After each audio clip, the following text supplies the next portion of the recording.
Hello students, तो welcome to next lecture of electrostatics. Class 11 का electrostatics हम लोग पढ़ रहे हैं। पिछले लेक्चर तक हम लोगों ने पिछले दो लेक्चर्स में हम लोगों ने चार्ज के बारे में पढ़ा और कूलम्स लॉ के बारे में पढ़ा। आज हम लोग सबसे ज्यादा इंपॉर्टेंट कॉन्सेप्ट शुरू करने जा रहे हैं, that is electric field. Electric field, okay. Field का मतलब तो सभी को पता होगा। फील्ड मतलब एरिया, है ना। मराठी में तो क्षेत्र बोलते उसको, है ना, क्षेत्र, है ना, ओके। तो फील्ड मतलब एरिया होता है, एक्चुअली एरिया। तो what do we mean by electric field, okay. ये शुरू करने से पहले मुझे एक सिंपल सा एक एनालॉजी दूंगा मैं तुमको, एक सिंपल सा एनालॉजी मतलब देखो कैसा। एक डॉन होता है ना, डॉन इमेजिन करो, एक आधा डॉन, तुम्हारी सिटी का डॉन इमेजिन कर लो। उसका अपना एक एरिया होता है जिसमें उसका वट होता है, वट, इधर अपुन का चवट है है ना। तो इसका मतलब क्या है? इसका मतलब यह है कि उस एरिया में कोई अगर दूसरा डॉन आएगा तो मार खाएगा, है कि नहीं। मतलब कि मार छोड़ो, फोर्स लगेगा उस पर, है कि नहीं, क्योंकि वो उसका एरिया है। वो एरिया के बाहर उसकी नहीं चलेगी, वो एरिया में सिर्फ उसी की चलेगी। बस सेम कॉन्सेप्ट है इलेक्ट्रिक फील्ड का भी। इलेक्ट्रिक फील्ड जो है वो चार्ज बनाता है। Every charge produces electric field. हर चार्ज, चाहे वो पॉजिटिव रहे चाहे वो निगेटिव रहे, हर चार्ज क्या बनाएगा? इलेक्ट्रिक फील्ड बनाएगा, ओके। और ये जो इलेक्ट्रिक फील्ड रहेगी, इसमें कोई अगर दूसरा चार्ज आएगा, यानी एक चार्ज के इलेक्ट्रिक फील्ड में कोई अगर दूसरा चार्ज आएगा, एखाद्या चार्जच्या इलेक्ट्रिक फील्ड मध्ये जर दूसरा चार्ज येईल, त्याच्यावर फोर्स लागेल, उसके ऊपर फोर्स लगेगा, ओके। सो इमेजिन करो ये एक चार्ज है क्यू, ठीक है। तो सपोज ये इमेजिन करो उसका एरिया उसके आजू बाजू का, ओके, ये उसके आजू बाजू का एरिया है। अब ये एरिया को हम लोग बोलेंगे इलेक्ट्रिक फील्ड। अब इलेक्ट्रिक फील्ड को डिफाइन कैसे करते हैं हम लोग? Electric field is defined as imaginary area around a charge in which other charges experience a force, है ना। जिसके अंदर कोई दूसरे चार्ज अगर लाए तो फोर्स एक्सपीरियंस करेंगे। सर ये फोर्स कैसा वाला एक्सपीरियंस करेंगे? रिपल्शन वाला करेंगे या अट्रैक्शन वाला करेंगे?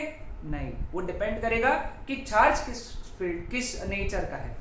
सपोज ये पॉजिटिव चार्ज है और दूसरा तुमने पॉजिटिव चार्ज लाया, तो उसके ऊपर electric field force of repulsion लगेगा।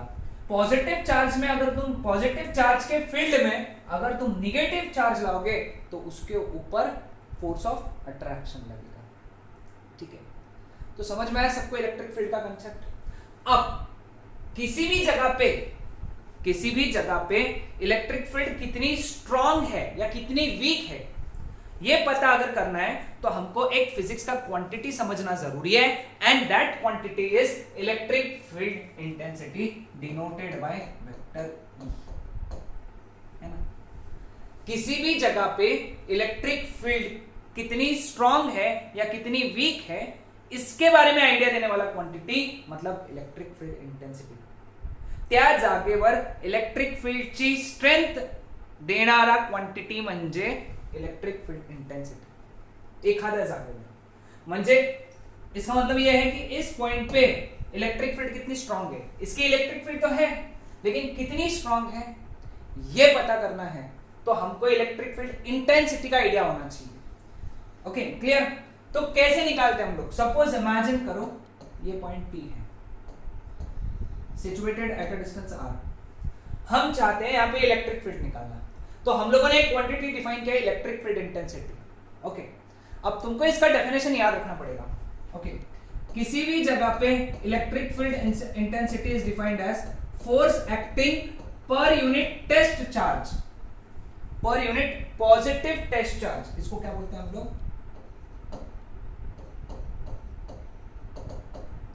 Positive test charge. पॉजिटिव ही चाहिए हमको, नेगेटिव नहीं चाहिए। कारण बताऊंगा इसका आगे, बस ये फॉर्मूला ध्यान में रख लो, है ना। इसका मतलब क्या है कि उस जगह पे अगर मैंने एक टेस्ट चार्ज रखा Q0, तो वो जितना फोर्स एक्सपीरियंस करेगा उस फोर्स को उस चार्ज से डिवाइड कर दो, उस फोर्स को, यानी ये क्यू नॉट चार्ज को जब तुम यहां रखोगे तो वो फोर्स एक्सपीरियंस करेगा, पक्का है ये, है ना।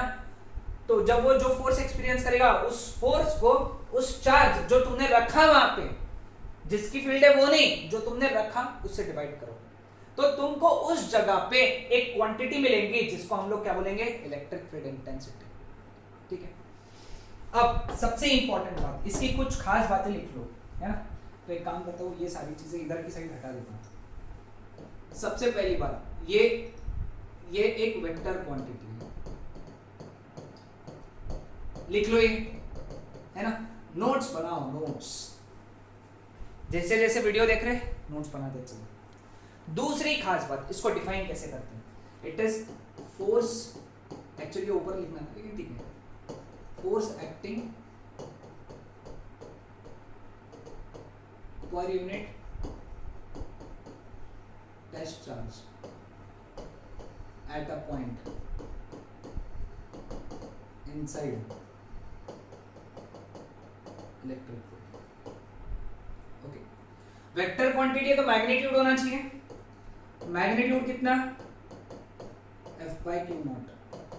लेकिन फोर्स तो हमको पता है, कौन देता है, कूलम्स लॉ, है ना। कूलम्स लॉ के हिसाब से फोर्स कितना लगने वाला है यहाँ पे, 1/4 pi k epsilon naught product of the charges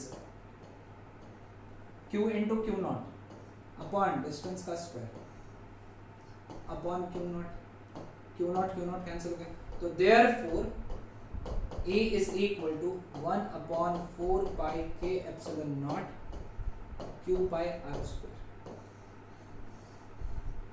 बहुत इंपॉर्टेंट फॉर्मूला, बहुत इंपॉर्टेंट, यानी किसी भी जगह पे इलेक्ट्रिक फील्ड में, किसी भी जगह पे इलेक्ट्रिक फील्ड इंटेंसिटी निकालना है तो क्या फॉर्मूला यूज करो, 1/4 pi k epsilon naught, जिसकी फील्ड है वो चार्ज अपॉन उस पॉइंट का डिस्टेंस, उस चार्ज से, पॉइंट का डिस्टेंस चार्ज से, और वो चार्ज, इसमें कहीं पे भी Q नॉट नहीं आया, समझ में आया सबको।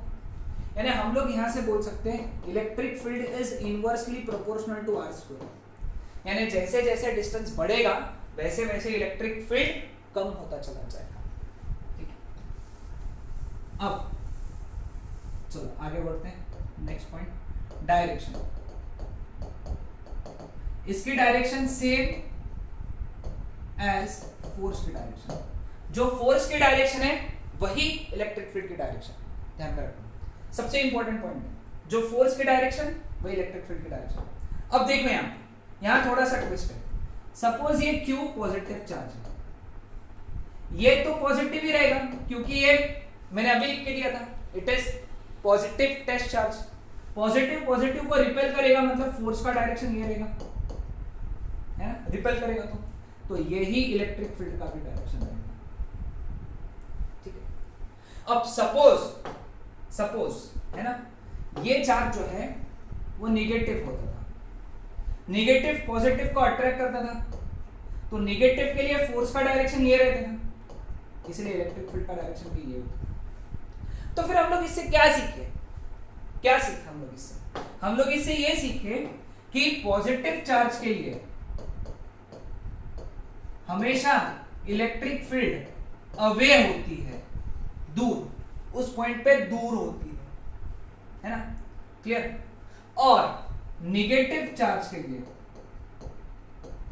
ये बहुत इंपॉर्टेंट चीज है, बहुत इंपॉर्टेंट, आगे डायपोल वगैरह जब हम लोग समझते हैं ना तब बहुत काम में आता है। निगेटिव चार्ज के लिए इलेक्ट्रिक फील्ड हमेशा टूवर्ड्स होती है।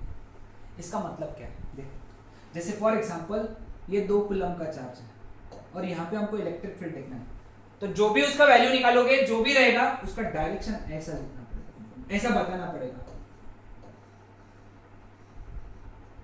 ठीक है, सपोज ये -2 कूलम का चार्ज है, तो इस पॉइंट पे इलेक्ट्रिक फील्ड का डायरेक्शन ये रहेगा। ठीक, तुम डायरेक्शन देख लो, पॉजिटिव चार्ज के लिए अवे, नेगेटिव चार्ज के लिए टुवर्ड्स, है ना, ऐसा ध्यान में रखना, क्लियर। अब चलो इसके SI यूनिट की बात करते हैं।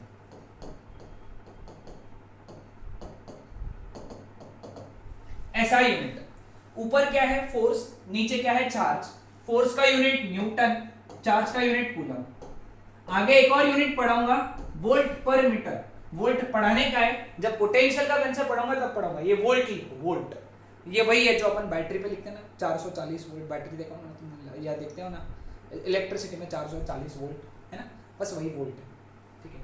वोल्ट पर metre, Newton per coulomb. Okay, इसका डायमेंशन बहुत ज्यादा जरूरी है, डायमेंशन।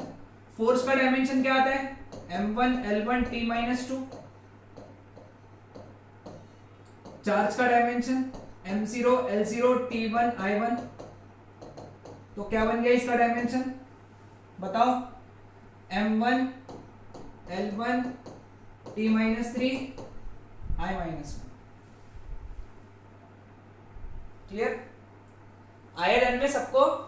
तो इलेक्ट्रिक इंटेंसिटी के लिए ये सारी बातें तुमको ध्यान में रखना है। Okay clear.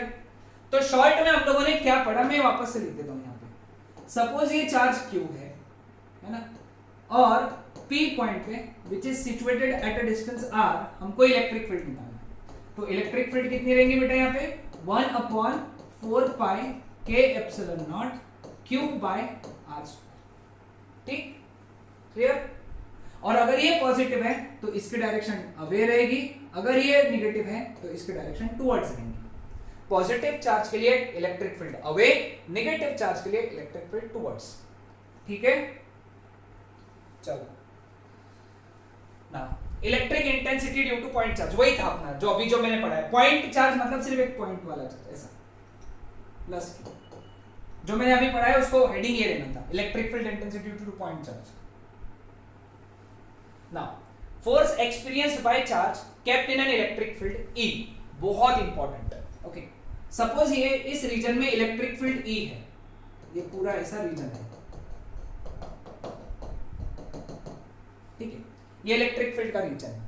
ओके, अब इसके अंदर एक चार्ज रखा है Q चार्ज रखा है। ओके, अब ये Q चार्ज ने बनाई हुई फील्ड नहीं है, ऑलरेडी वहां पे इलेक्ट्रिक फील्ड थी जो किसी और चार्ज ने बनाई थी, हमको कोई इंटरेस्ट नहीं है किसने बनाई, ऑलरेडी वहां पे इलेक्ट्रिक फील्ड थी, ऑलरेडी वहां इलेक्ट्रिक फील्ड थी, उसमें Q चार्ज रखा। तो क्या हुआ, त्याच्यावर फोर्स लागला, उसके ऊपर फोर्स लगा। ओके, अब electric field is force acting per unit charge, तो therefore F is equal to Q into E, याद रखना।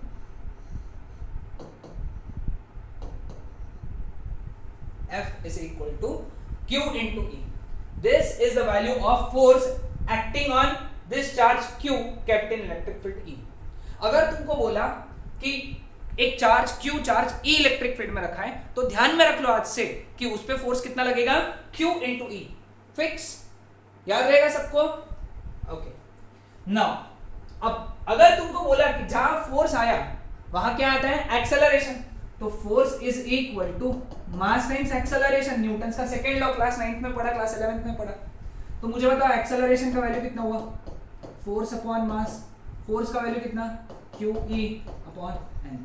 m क्या है, इस चार्ज का मास, इस चार्ज का मास, आसान। तो ये भी फॉर्मूला नोट डाउन कर लो, फोर्स कितना, QE, एक्सेलरेशन कितना, QE upon n। Now force experienced by proton and electron kept in an electric field of intensity E, है ना। एक प्रोटॉन पे फोर्स कितना लगता है और एक इलेक्ट्रॉन की फोर्स कितना लगता है। प्रोटॉन पे चार्ज कितना होता है, E, तो फोर्स कितना लगेगा, E इंटू कैपिटल E, ठीक, क्लियर।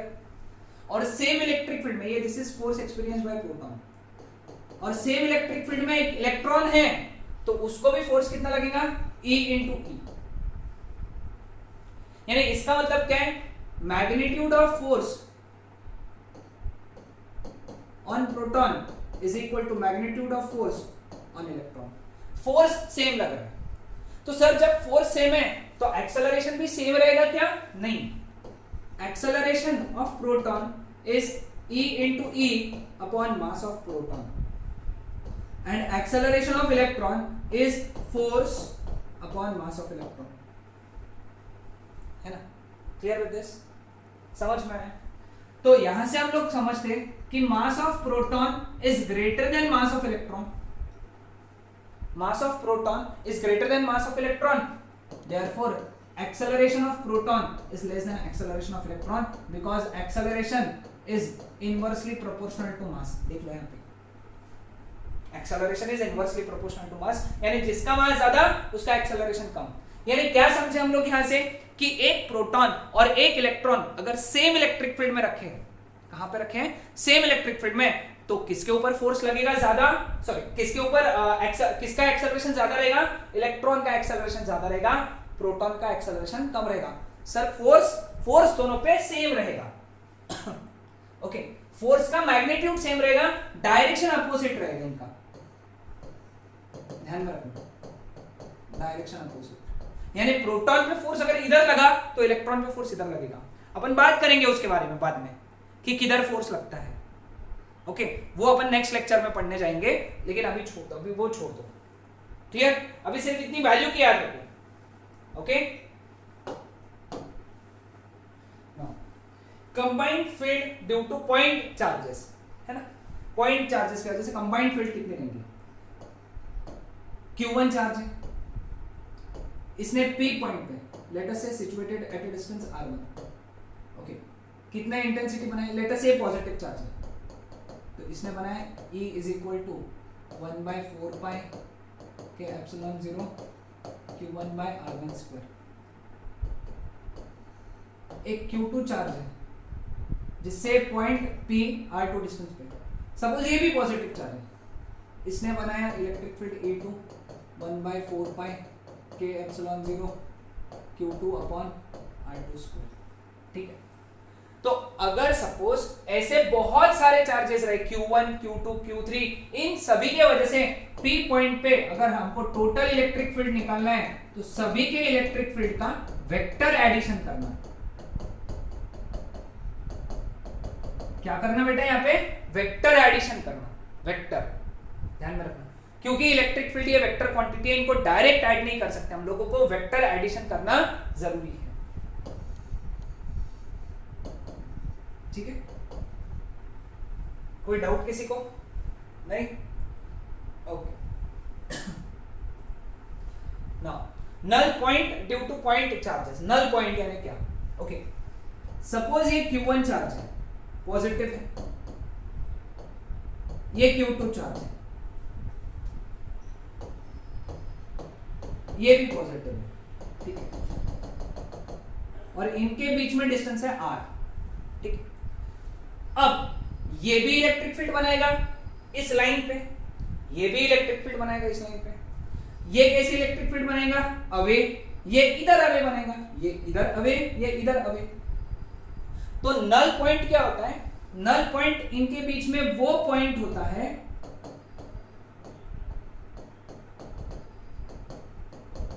जहां नेट इलेक्ट्रिक फील्ड 0 रहेगी। नल पॉइंट उन दोनों को जोड़ने वाले लाइन पे वो पॉइंट होता है जहां दोनों के वजह से इलेक्ट्रिक फील्ड 0 रहेगी। कैसे 0 रहेगी? वो 0 तब रहेगी कि जितनी इलेक्ट्रिक फील्ड ये इधर बनाएगा उतनी ही इलेक्ट्रिक फील्ड ये इधर बनाएगा, तब जाके नेट इलेक्ट्रिक फील्ड 0 होगी। जितनी E1 इधर बनेगा, अगर उतना ही E2 इधर बन रहा है तो इस जगह पे नेट इलेक्ट्रिक फील्ड 0 होती है। अगर दोनों सेम चार्जेस है, अगर दोनों निगेटिव हैं तो फिर क्या हो जाएगा? यहां E1 रहेगा और यहां E2 रहेगा। आया ध्यान में? क्योंकि निगेटिव चार्ज के लिए फील्ड टुवर्ड्स होती है, पॉजिटिव चार्ज के लिए फील्ड अवे होती है। ध्यान में आया कंसेप्ट? नल पॉइंट वो पॉइंट होता है जहां नेट इलेक्ट्रिक फील्ड 0 होती है। तो नल पॉइंट हम लोग निकालेंगे पॉजिटिव और निगेटिव चार्ज, पॉजिटिव रहो या निगेटिव, लेकिन दोनों सेम होना चाहिए। तो दोनों अगर सेम है तो एक काम करते हैं, देखो Q1 charge, Q2 charge. Suppose ये नल पॉइंट है, दोनों के बीच में टोटल डिस्टेंस R है। सपोज ये Q1 से डिस्टेंस x है, तो ये कितना हो गया? R - x।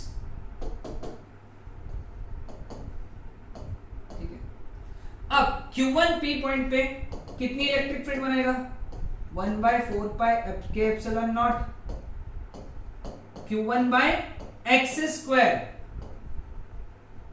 समझे? कितना बनेगा 1/4 पाई के एप्सिलॉन नॉट Q1/x²। Q2 कितना बनाएगा 1/4 पाई के एप्सिलॉन नॉट Q2/r-x²। ठीक है, लेकिन नल पॉइंट के लिए कंडीशन क्या है E1 should be equal to E2।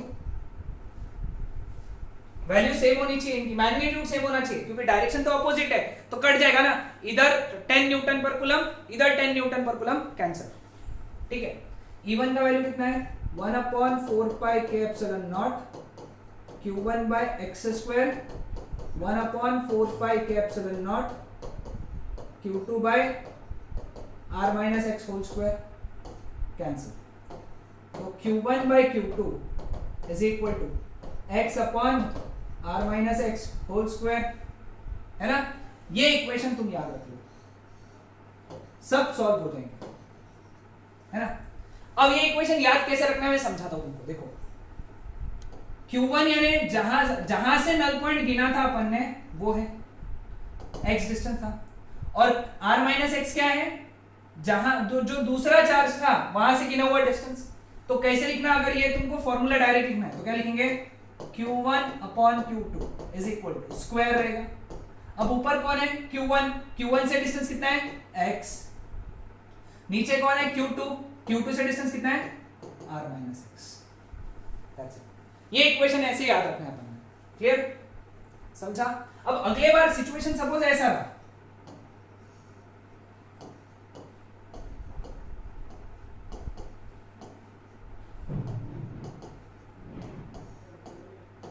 तो इसके लिए इक्वेशन ये वाला ट्रू है क्या, नहीं, फिर क्या करेंगे अपन सेम वही लिखेंगे Q1/Q2। अब Q1 से डिस्टेंस कितना है r-x, Q2 से डिस्टेंस कितना है x। है आसान, सिंपल था ये, ओके। तो ये इसके लिए याद रखना। अब अगर सपोज अलग अलग पोलैरिटीज के रहे, एक पॉजिटिव रहा Q1 लेटर से, और ये Q2 सपोज नेगेटिव रहा, ठीक है, तो नल पॉइंट कभी भी इनके बीच में नहीं आएगा। नल पॉइंट दो चार्जेस के बीच में तब आता है जब दोनों चार्जेस सेम पोलैरिटीज के होते हैं, मतलब दोनों पॉजिटिव या दोनों नेगेटिव। ओके, लेकिन अगर एक पॉजिटिव और दूसरा नेगेटिव है तो नल पॉइंट अलग जगह आएगा।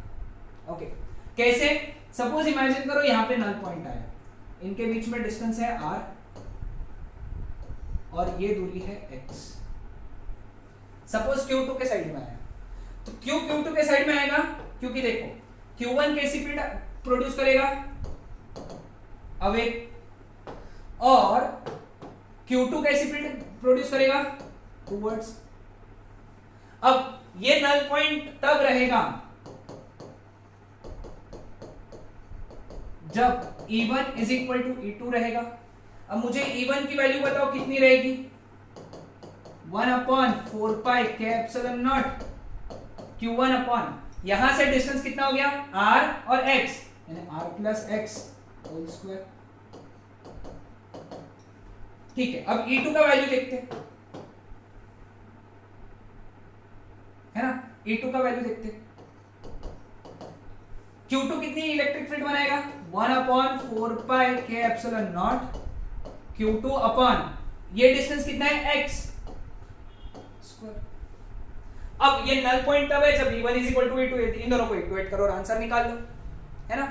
तो जब हम लोग अलग अलग अपोजिट चार्जेस की बात कर रहे हैं तब थोड़ा ध्यान देके सॉल्व करना है, ठीक है। हम लोग एमसीक्यूज डिस्कस करेंगे इसके आगे, तब हम लोग डिस्कस करेंगे ये केसेस, ठीक है। चलो अभी कुछ बेसिक एमसीक्यूज ले लेते हैं हम लोग। SI unit of electric intensities Newton per coulomb, volt पर मीटर, मतलब बोथ ए एंड बी। आसान, एकदम आसान। A force of 2.25 Newton acts on a charge of 0.15 millicoulomb. Intensity of electric field at that point is force upon charge 2.25 upon 0.15 millicoulomb, इसलिए 10⁻³ तो ये दोनों cut गए, तो क्या हो गया, ये 10 टू द पावर 3 ऊपर आ गया, -3 ऊपर गया, 10 टू द पावर 3, ये हो गया 225 और ये हो गया 15 सा, तो आंसर कितना है 15 into 10 to the power 3 newton per coulomb. आया ध्यान में? चलो 13 number, the intensity of electric field at a distance of 0.1 metre from 5 coulomb charges. Formula है 1/4 pi k epsilon 0 q by r square. अब इसकी वैल्यू तो मैंने तुमको पिछले लेक्चर में बताई थी, 9 into 10 to the power 9। q की वैल्यू कितनी है बेटा 5 अपॉन डिस्टेंस कितना है 0.1 का स्क्वायर, 9 5 जा 45 into 10 to the power 9 upon 10 to the power -2, यानी कितना हो गया 45 into 10 to the power 11 newton per coulomb. है आसान? Okay, now 2 point charges q and 4q are separated by a distance small r. The distance from q at which the electric field intensity is 0 is, देखो पहले draw कर लेते, 4 q 4q। अब दोनों के बीच में दूरी कितना है r, q से किस डिस्टेंस पे इलेक्ट्रिक इंटेंसिटी 0 है, तो q से अगर डिस्टेंस x है तो 4q से डिस्टेंस कितना रहेगा r माइनस एक्स। मैंने शॉर्टकट क्या पढ़ाया था, charge q1 by q2 is equal to q का डिस्टेंस कितना x upon r minus x whole square. समझा? 4q से distance r minus x, q से distance x, cancel. Taking root 1/4 का root 1/2 is equal to x upon r minus x, cross multiplication r minus x is equal to 2x, तो r is equal to 3x, तो x is equal to r by 3। ये equation याद है, मैंने अब भी पढ़ाया थोड़ी देर पहले, तुमको ध्यान में आया होगा, है ना? चलो, ये था हमारा आज का लास्ट क्वेश्चन। इसके आगे का जो कॉन्सेप्ट है इलेक्ट्रिक लाइंस ऑफ फोर्सेस हम लोग नेक्स्ट लेक्चर में पढ़ेंगे। Okay, that's it, bye bye everyone.